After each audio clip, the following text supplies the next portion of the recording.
ಉಕ್ಕಡಮ್ಮ ಕ್ಷೇತ್ರದಲ್ಲಿ ಪ್ರದಕ್ಷಿಣೆ ಹಾಕಿದ ದಾಸ ಹೆಂಡತಿ ಮಗನ ಜೊತೆ ದೇವಿ ದರ್ಶನ. ಅತ್ತ ಶಿರಡಿಗೆ ಹೊರಟರು ಪವಿತ್ರ. ಚಿನ್ನ ರನ್ನ ಅಂತ ಸುತ್ತಾಡ್ತಾ ಇತ್ತು ಜೋಡಿ. ಹುಡುಗಿ ದೂರ ಆಗಿದ್ದಕ್ಕೆ ಸಿಡಿದೆದ್ದ ಪ್ರೇಮಿ. ವಿಡಿಯೋ ವೈರಲ್ ಮಾಡಿ ಸುಸೈಡ್. ಇನ್ಸ್ಟಾದಲ್ಲಿ ಹಾಕಿದ್ದ ಗಾಳ. ಅಪ್ರಾಪ್ತೆ ಕರೆದೊಯ್ದು ಮಾಡಿದ್ರು ಅತ್ಯಾಚಾರ. ಗ್ಯಾಂಗ್ ರೇಪ್ ಕಿರಾತಕರಿಗೆ ಬಿತ್ತು ಕೋಳ.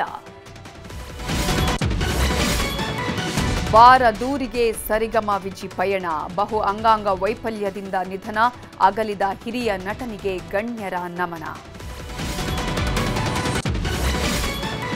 ಕೊಪ್ಪಳದ ಅಜ್ಜನ ಜಾತ್ರೆಗೆ ಜನ ಸಾಗರ. ಭಕ್ತರಿಗೆಲ್ಲ 15 ಲಕ್ಷ ಜಿಲೇಬಿ ಊಟ. ಅತ್ತ ಬಿಳಿಗಿರಿ ರಂಗನಿಗೆ ಅದ್ಧೂರಿ ಉತ್ಸವ.